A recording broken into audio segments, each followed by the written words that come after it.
हमारी ज़िंदगी छोटे-छोटे समय के भागों में बटी हुई है। हमारी ज़िंदगी में कई दिन, कई घंटे, कई मिनट और कई सेकंड होते हैं, परंतु कुछ लोग इसी समय में उस मुकाम को हासिल कर जाते हैं जिनकी उन्हें चाह होती है। वे समय का सदुपयोग करते हैं और अपने जीवन में सफल हो जाते हैं।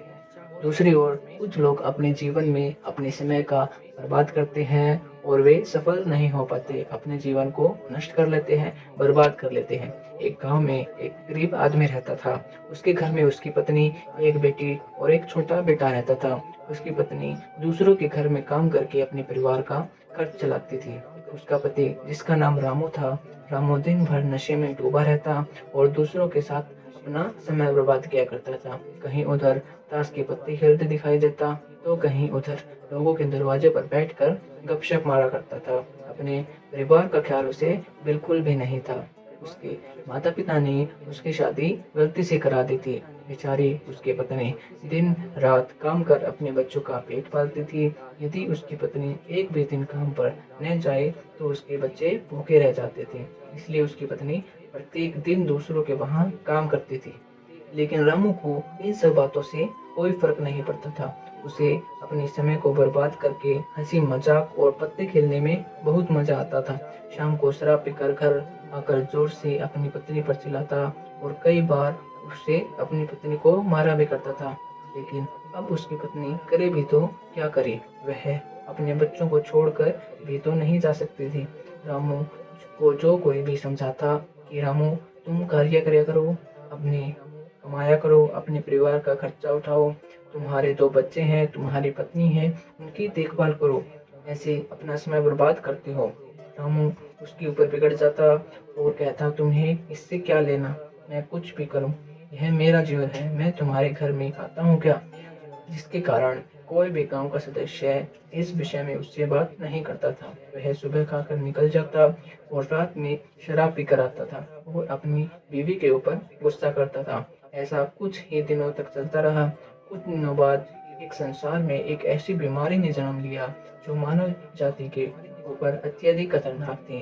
चारों तरफ उस बीमारी का ही कहर था। आप सब जानते होंगे, मैं कोरोना वायरस की बात कर रहा हूँ।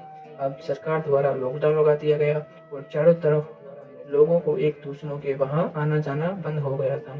सारे कार्य, फैक्ट्रियाँ, सारी गाड़ियाँ इत्यादि बंद हो गई थी, जिसके कारण रामू का परिवार भूख मरने लगा, क्योंकि उसकी पत्नी जो रोज कमाने जाती थी वह अब किसी के घर में भी नहीं जा सकती। उसकी बीमारी की वजह में मैं होना हो जाऊं।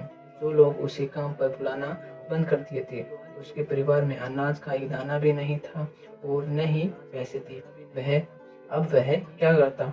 उसका छोटा बेटा भी बीमार हो गया। उसके बच्चे की तबीयत ज़्यादा खराब हो गई थी। तब भी रामू को समझ आया कि उसके परिवार को ध्यान रखना चाहिए।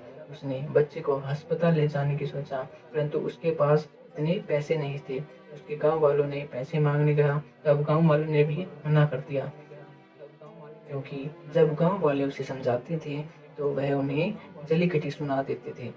अब इस लॉकडाउन में हमारे पास कहाँ से पैसा आएगा, यही कहकर वह लौटा देते थे। रामू अत्यधिक परेशान था। अब करे भी तो क्या करे, वह चाहकर भी कुछ नहीं कर सकता था। एक पूरा दिन बीत गया। उसके बेटे की तबीयत और भी ज्यादा खराब हो गई। पैसे न होने के कारण उसके बेटे की मृत्यु हो गई। तो हमें इस कहानी से शिक्षा मिलती है, हमें अपने समय को बर्बाद नहीं करना चाहिए, समय का सदुपयोग करना चाहिए, तभी हमें जीवन में सफलता मिल सकती है। इस कहानी में अगर रामू पहले काम करता होता तो उसके पास ऐसे होते और अपने बेटे का इलाज करा पाता, जिससे उसका बेटा आज जिंदा होता। तो दोस्तों, हमें अपने समय का हमेशा सदुपयोग ही करना चाहिए, हमें अपने समय को बर्बाद कभी भी नहीं करना चाहिए।